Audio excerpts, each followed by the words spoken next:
ഓം ഗുങ്കുരിപ്യോ നമ. ഓം നമോ ഭഗവതേ വാസുദേവായ. ഓം നമോ നാരായണായ.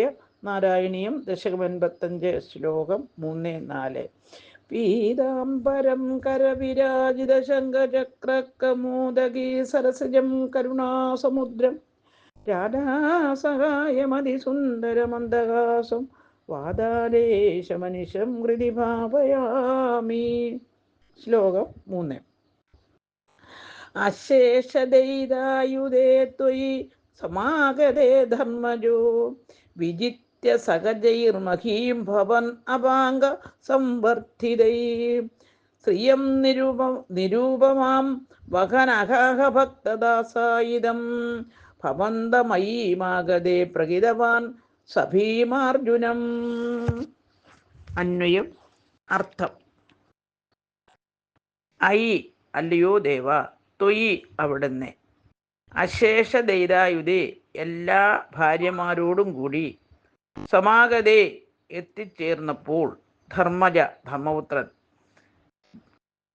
ഭവതവാംഗ സംവർദ്ധിതൈ അവിടുത്തെ കടക്കൺ നോട്ടത്തിൽ ശക്തി വർദ്ധിച്ചവരായ സഹജൈ അനുജന്മാരെ കൊണ്ട്, മഹീം ഭൂമിയെ വിജിത്യ വിജയിച്ചിട്ട്, നിരൂപമാം സാദൃശ്യമില്ലാത്ത, ശ്രീയം ഐശ്വര്യം, വഹൻ നേടിയവനായി, ഭക്തദാസായുധം ഭക്തന്മാരുടെ ദാസനായിരിക്കുന്ന, ഭവന്തം അങ്ങേ, സഭീമാർജുനം ഭീമാർജുനന്മാരോടുകൂടി, മാഗതേ മഗധരാജാവായ ജരാസന്ധന്റെ നേർക്ക്, പ്രഹിതവാൻ അയച്ചു. അഹ അഹ ആശ്ചര്യം തന്നെ. ഹരിവും. സാരം: അവിടുന്ന് 16,008 ഭാര്യമാരുമൊത്ത് ഇന്ദ്രപ്രസ്ഥത്തിൽ രാജസൂയജ്ഞത്തിൽ പങ്കുകൊള്ളാനെത്തി. ഭഗവാന്റെ കടക്കൺ ഏറ്റു ശക്തരും ഊർജ്ജസ്വലരുമായി തീർന്ന യുധിഷ്ഠിരാനുജന്മാർ ദിഗ്ജയം നടത്തി അനവധി സമ്പത്ത് സംഭരിച്ചു. അതിനുശേഷം യുധിഷ്ഠിരൻ ഭഗവാനോടൊന്നിച്ച് ഭീമസേനെയും അർജുനനെയും ജരാസന്ധനെ തോൽപ്പിക്കാൻ മഗധയിലേക്ക് അയച്ചു. ഹരിവും. ഓം ഗുങ്കുരിപ്യോ നമ.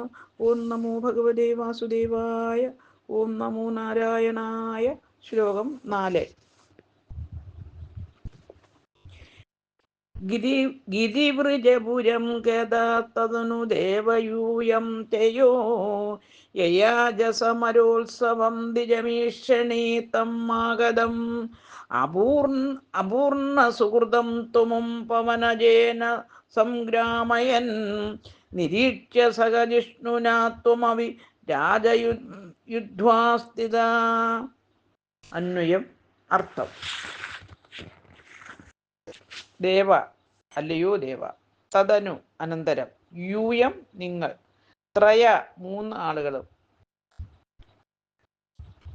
ദ്വിജമീക്ഷണ ബ്രാഹ്മണൻ എന്ന വ്യാജേന, ഗിരിവ്രജം എന്ന നഗരത്തെ പ്രാപിച്ചിട്ട്, തം മാഗധം മഗധാരാജാവായ ജരാസന്ധനെ, സമരോത്സവം യുദ്ധോത്സവത്തെ യാചിച്ചു.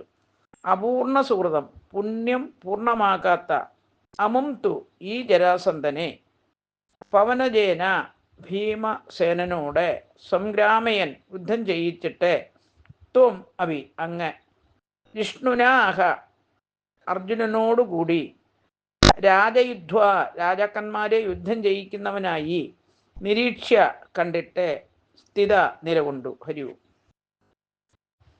സാരം: അനന്തരം കൃഷ്ണനും ഭീമനും അർജുനനും ജരാസന്ധ രാജധാനിയായ ഗിരിവൃജത്തിൽ എത്തി.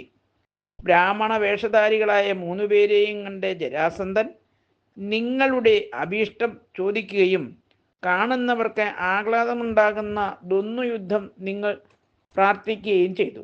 ജരാസന്ധൻ അതിനു അനുകൂലിച്ചു. അപൂർണ പുണ്യനായ അവൻ ഭഗവാന്റെ കയ്യിൽ നിന്നും വധത്തിന് അർഹതയില്ലാത്തതിനാൽ ഭീമസേനോട് ദ്വന്ദ്വയുദ്ധം ചെയ്യാൻ തീരുമാനിച്ചു. ഭഗവാൻ അർജുനനോടുകൂടി യുദ്ധം നടത്തുന്നവനായി അത് നിരീക്ഷിച്ചുകൊണ്ട് അവിടെ നിലകൊണ്ടു. ഹരിവോ.